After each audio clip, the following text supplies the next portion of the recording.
Hi, this is Catherine, and welcome back to Taking Tea with Catherine. I'm drinking a Jasmine Green Tea, which is one of my favorites, and it doesn't really pair with the books that I'm going to speak about today. One of the books mentions a Shanghai club and playing mahjong, and Jasmine Green Tea is a Chinese tea, so that's as close as it gets. But this is tea and mystery. So, sometimes it's nice to have an invigorating green tea, which I think this one is very much so, to pair with one's adventures. Okay, so these two books that I'm going to speak of in Tea and Mystery are not the most action-packed, but it's nice to stay awake, isn't it? So, yeah, honestly, I've chosen books that I would consider a little more along the lines of cozy mysteries, Not very gory, although one of them is slightly, but not very gory. And I'm glad to be back doing Tea and Mystery because last month was nonfiction November and I wanted to just somehow fit it in with nonfiction and I came close, but it didn't work out. So anyway, we're back and let's talk about the books. So both of these books are set in England and one of them is set in London. I'm very much working on reading a lot of London-based books right now. Not strictly because that's boring, but just a lot more than I normally do, just simply because I plan to go to London next year and would like to just have it very fresh in my mind. That's the kind of thing I do. But I'm not going to stay too strict on that. I'm also doing a thing where I'm trying to read Agatha Christie in its entirety without going crazy. I'm not going to be strict and say I need to read an Agatha Christie every month, but I am trying to start with Poirot where I can, and I'm going to try, but not try too hard, to read it in order. I've already skipped one book, but that book was a short story collection, which I will get to eventually, but I just wasn't in the mood for that at the moment. So I went to the next installment, which happens to be in this collection, this beautiful collection, which is really pretty, but the writing inside is a little bit light, so kind of hard to read, but not impossible. I still enjoyed reading it. So The Murder of Roger Ackroyd is the next book. And it's considered one of Agatha Christie, couldn't remember her name, one of her bests of the Poirot. And I would have to agree. I still, as you'll notice as what I'm going to be doing, very much, especially with Poirot, is comparing with the TV adaptation starring David Suchet, who I love as Poirot, and I will always picture him as Poirot the way I pictured Jeremy Brett as Sherlock Holmes. And I did like the program, but I think, whereas with Sherlock Holmes, I don't mind so much that I, watched the TV show and then mostly read the books in that order. With Poirot, the problem is that I do kind of wish, and this is a future goal now, that I really want to read the book before I see the adaptation. I think that's a goal of mine. My problem with the TV series isn't that it was very well done, very well cast, I think, but they did play a lot with changing things. They changed timelines around. For instance, The Murder of Roger Ackroyd is an early story of Poirot, but in the TV show, it came slightly later. Not extremely late, but slightly later in the series. So it takes you out, and I understand why, because it opens up basically with the idea of Poirot being retired. And retired? Didn't he just begin? But tiny spoiler alert. He's gonna unretire. This is just an experiment of retiring. He is very much a city person. He is very much into the action, not action as in running around, but as in being in the middle of people and figuring things out. And he loves his job, and retiring is probably not for him, at least not at this point. So the thing is, in this story, The Murder of Roger Ackroyd, so basically, Roger Ackroyd is a pretty well-off man who lives in this house and lives with a number of people who are somewhat related to him.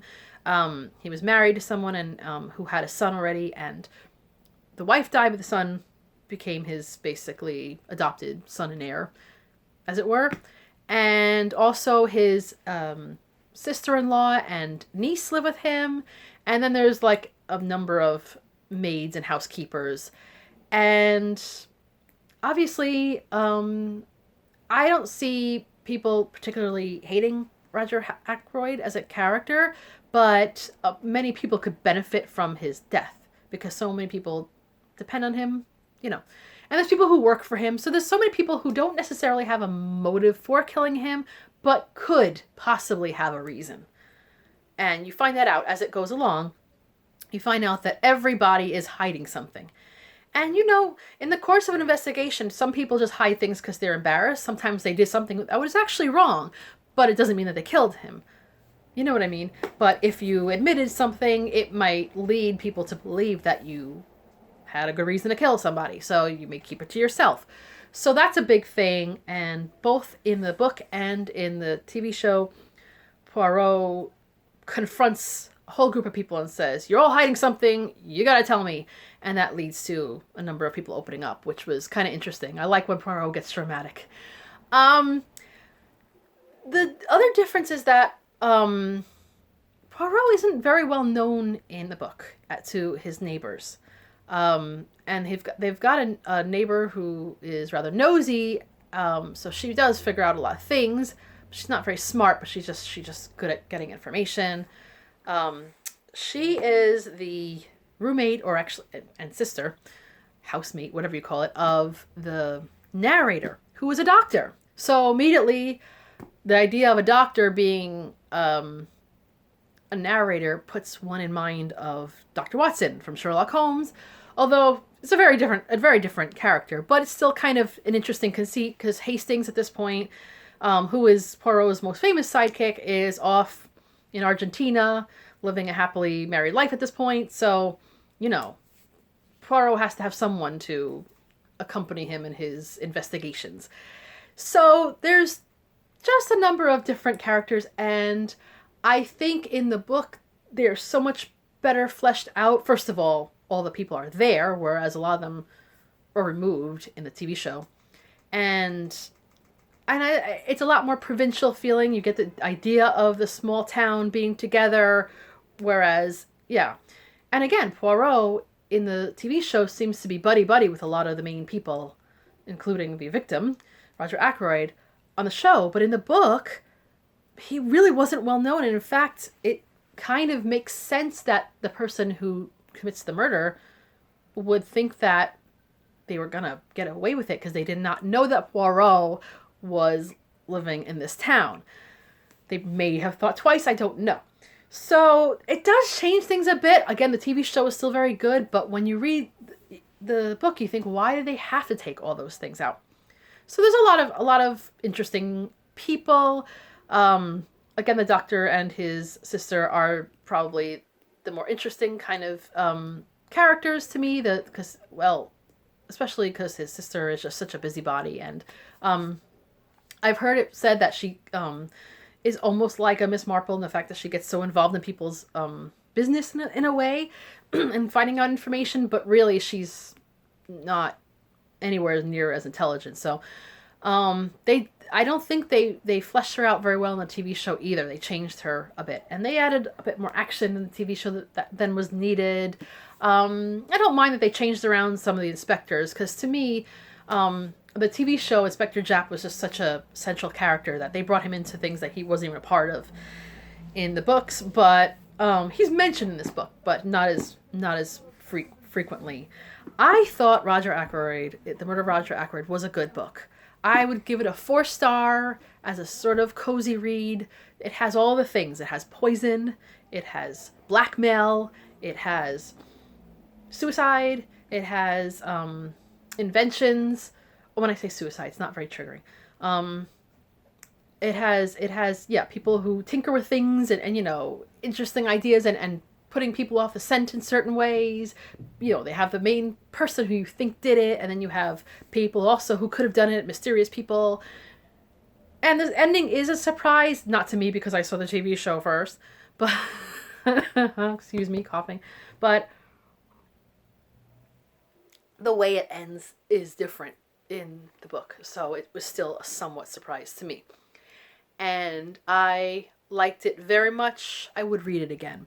I didn't give it 5 stars just because, not just because I was already mentally aware of who did it, but because I just liked it very much.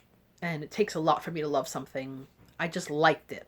I also, maybe because I'm in the mood to read about London things and it wasn't in London, but I still like the whole, little kind of village area where everybody's up into his business. It's still quite interesting.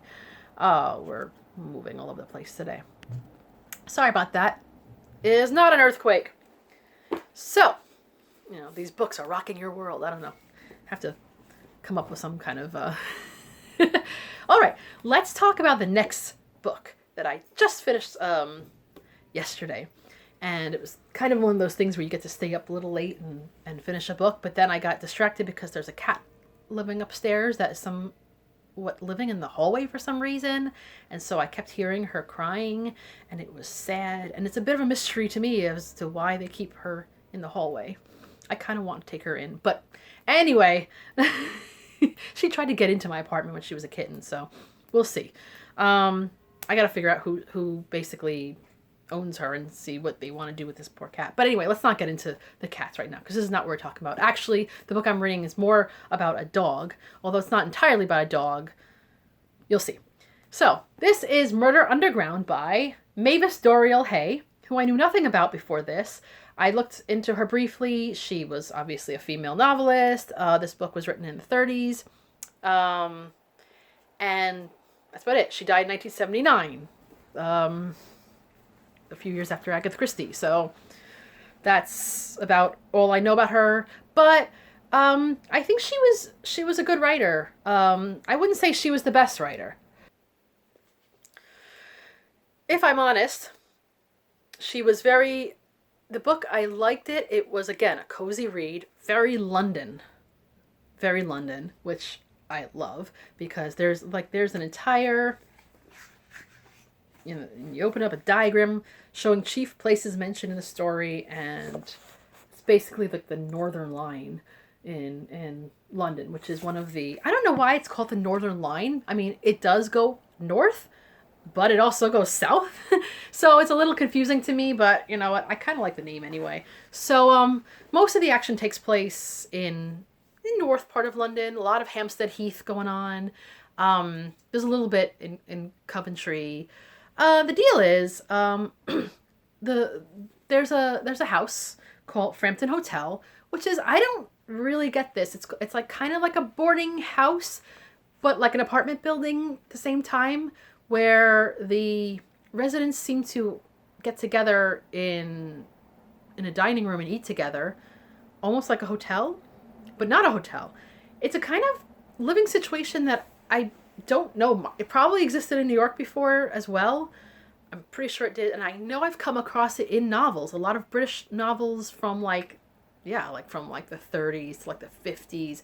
I think like the Barbara Pym type of books, a lot of these women who lived on their own lived in these kind of situations, for instance. And they had like the common room where everybody kind of hung out.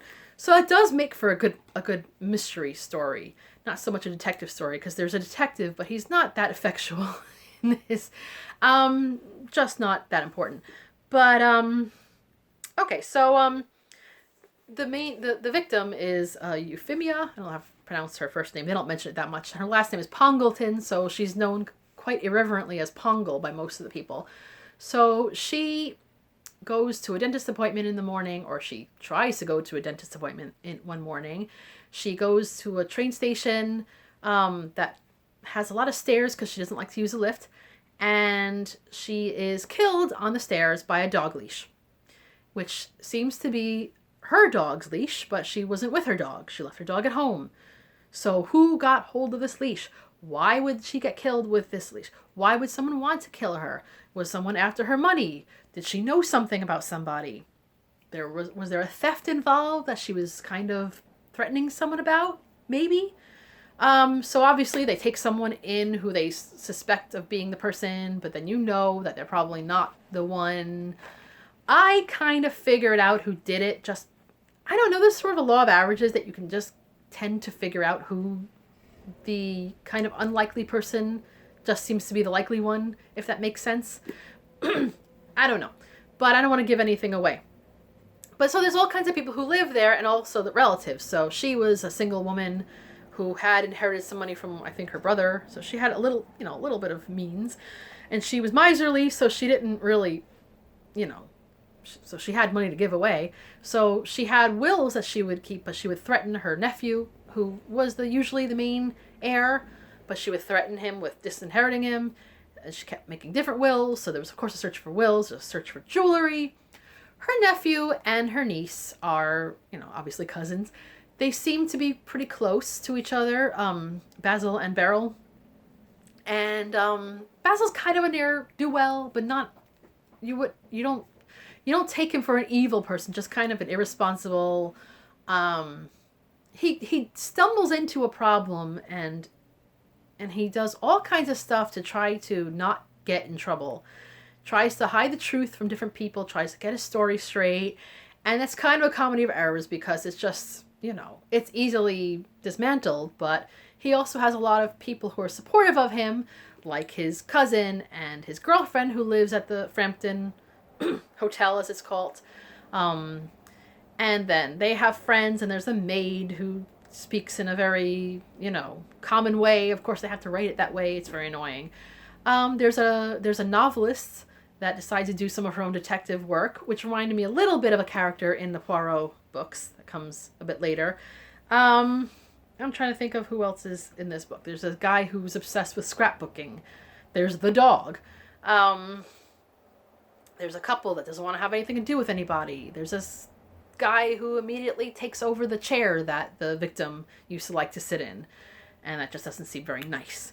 And there's the woman who runs the whole situation, Mrs. Bliss, who just wants peace and just wants to be able to run her home peacefully for everybody and just collect her rent. And now all these things are happening.